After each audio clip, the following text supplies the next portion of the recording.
What's up, guys? Lance back here. So we're getting to that time again where the ban lists, predictions, and fake lists and all that stuff start coming out. And about a week from now, we're going to start seeing slight confirmations, I would assume. With that being said, on my channel I do a lot of these prediction videos with looking at what Konami's done in the past, what they're going to do in the future, what they've done recently, kind of thing, and make a logic-based prediction that doesn't have a lot of the butthurt comments and things like that a lot of lists have around this time. You'll notice a lot of people are just destroying dragons or massacring spellbooks and everything that's not their deck, for example, if they're playing, I don't know, Evil Swarms. Everything that's not Evil Swarms just gets demolished on the list. Just everything dies except for Evil Swarms. Fire Fists all go to 1 for no reason. Stuff like that. So I kind of thought about this and looking at, of course, the new product release of the 2013 Tins, Wave 1, of course, having Brotherhood of the Fire Fist Bear as one of the shared super. And so that got me thinking, okay, well, Judgmental Light has 2 secret rares, so one in the very box, that people really want for Fire Fist. They have Rooster, the Chicken, or whatever you want to call it, and Wolfberg. I understand that, yes, okay, other decks can use Wolfberg, but majority of the people who want it are going to be playing 4-Axis. End of story. It's not that I don't like casual play and stuff like that, but in reality, competitive play is what drives the market in this game. Like it or not. So, Konami wants to sell that. So, seeing as Bear is also being reprinted in the tin, it kind of seems like they're pushing for people to get interested in Judgmental Light. Because, in reality, compared to Tachyon, the set just doesn't do anything.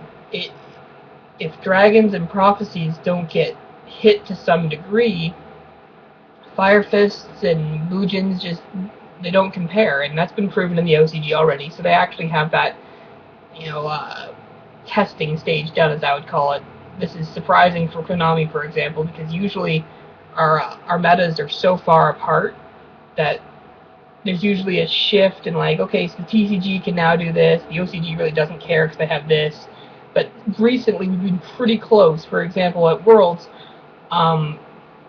Dragons and Prophecies are basically the same deck in the OCG and the TCG, other than the fact that the OCG Dragons have kind of turned into the Karakuri version. We don't have that yet, so at Worlds they're just going to revert back to what was good like 2 months ago for them. So this is quite interesting. Which brings me to the next point about Dragons and Prophecies, that you can't really destroy the decks. Like, what do you hit? Okay, I guess spellbooks you can hit a lot more than you can in Dragons, but you're not going to hit all the adult Dragons, you're going to sell tins. So why would you hit an adult Dragon? No reason. The baby Dragons don't do anything on their own, and the only reason why people complain about them is because they fuel for rejuve. Otherwise, it's just you ditch 2 cards in your hand to get 1 on the field. And if my prediction of Super Rejuvenation going to 1 is true, what's the point of hitting the babies? There's no point. The Dragon Ruler deck can be slowed down very, very easily. And the issue is that nobody that isn't playing the deck, for example, they don't understand that. They just see this powerhouse of a deck that just steamrolls over their tier 5 deck, and they complain about it. So, Dragons, not going to get destroyed. There's nothing in the deck that's broken. Like, sure, the effects all kind of work together that you can banish dragons or fire. Whoop-de-doo. If you have no way to replenish those resources, Super Rejuvenation, you're shit out of luck. You're going to force Dragon players to play things that otherwise they probably wouldn't. Next is Fire Fists. Just like I said, there's a reprint of Bear, so why would you hurt sales by hitting the deck before it even gets to the TCG? You're not going to give Fire 3-axis, 4-axis players the ability to play the deck that they've wanted to play and invest in if you hit it. And I can guarantee you that a lot of players, because there are no big events between now and YCS Toronto, are not going to be dropping hundreds of dollars on Jottle until they've guaranteed that Fire Fists are tier 1 for next season. That's it. That's just the competitive mindset. It's unless you're, full of money, you're not going to be going out and just buying this crap for no reason when there's a possibility that Fire Fist could get demolished, like a Tenki to 1 or a Bear to 1 or something like that. It's just ridiculous. Next, Prophecies. Now this deck, I could see getting hit in multiple ways because you can. That's the huge difference between Prophecies and Dragons, is that Prophecies can get hit. Magician to 2, Magician to 1, Secrets to 2, Secrets to 1, Divine Judgment to 1. Like, those are the 3 most common hits that I would actually see. There's no point in hitting Priestess because no one runs it above 2, and even if they do run 2, it's usually because they don't have something else in the deck. Fate, you need to have a spellcaster on the field. Wisdom, you need to have a spellcaster. Like, it's ridiculous. Like, what's the point? So I don't think they're going to hit anything except for Secrets, Magician, or Judgment, and the earlier 2 are most likely. As you can kind of tell, I'm not saying exactly, ban this or, to 1 this or different things like that. I'm saying what could potentially happen realistically. Mermails, the only thing I can see getting hit in Mermails is Dragoons. There's no point in hitting Megalo. There's no point in hitting anything in that deck. If you wanted to be gimmicky, you could hit Spear or Lindy, but that doesn't do anything. The deck is pretty much irrelevant at the moment, so who cares? Yes, I understand that just like Dark World, that as soon as the format slows down, Mermails will come back, but just as we saw in the OCG, 3-axis Fire Fist can easily beat Mermails, even with titles, so it doesn't even matter at this point. Evil Swarms. This is where I can see a lot of things happening, just like with Spellbooks, because Evil Swarms are only as good as the format allows them to be. So just like a couple like Heroes or Six Samurais right now, they're only as good as the format lets them. And unfortunately, this format, even with heavy special summon decks, Evil Swarms still aren't that good.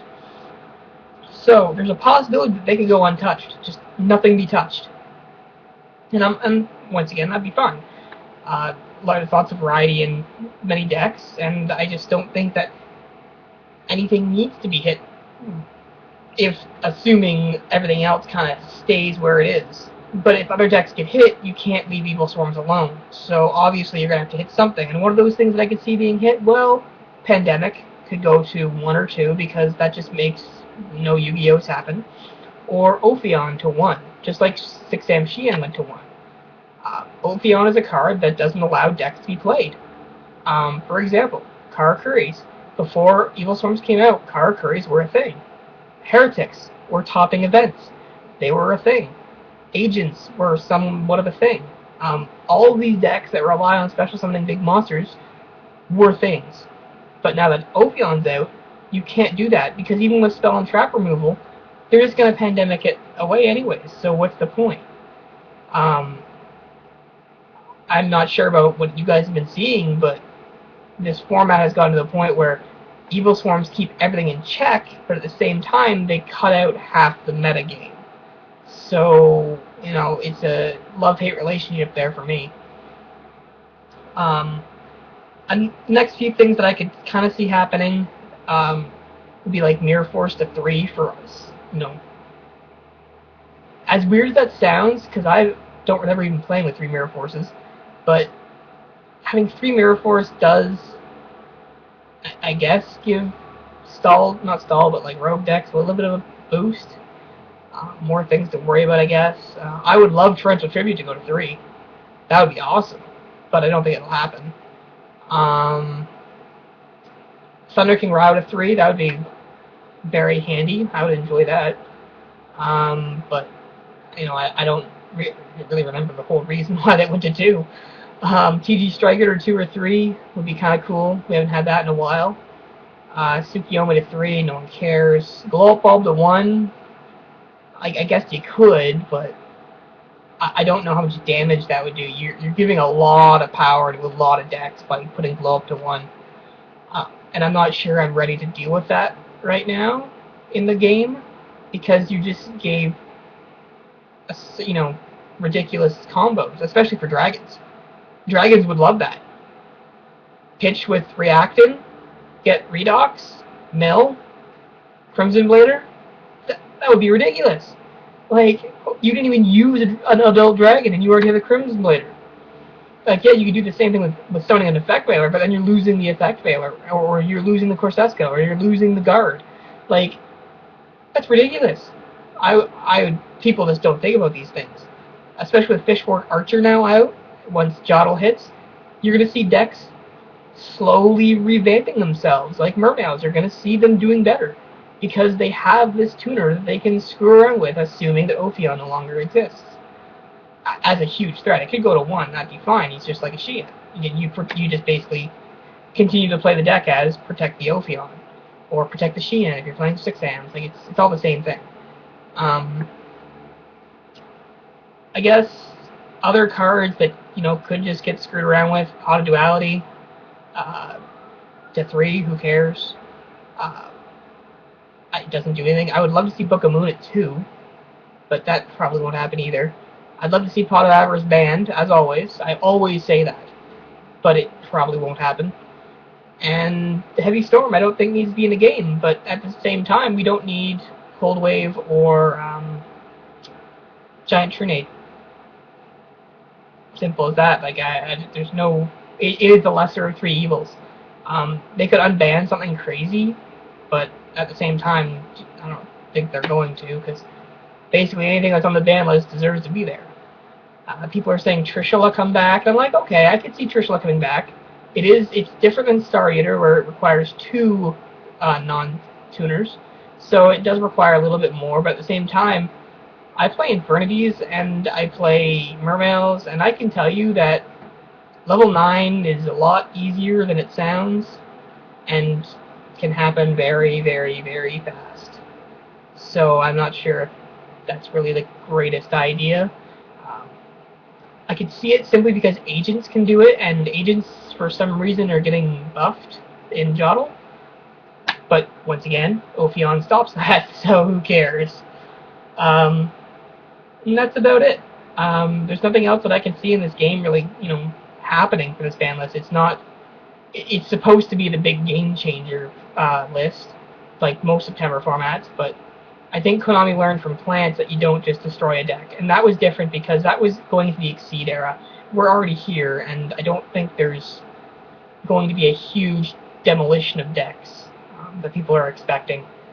And yeah, so I hope you enjoyed this logical thought process of what could and couldn't happen. I didn't want to put like, oh, this to 1, this to 3, yada yada yada, but just kind of my thoughts and how I got to those thoughts.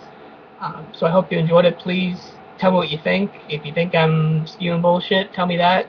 If not, I don't know, tell me what you think. See you later.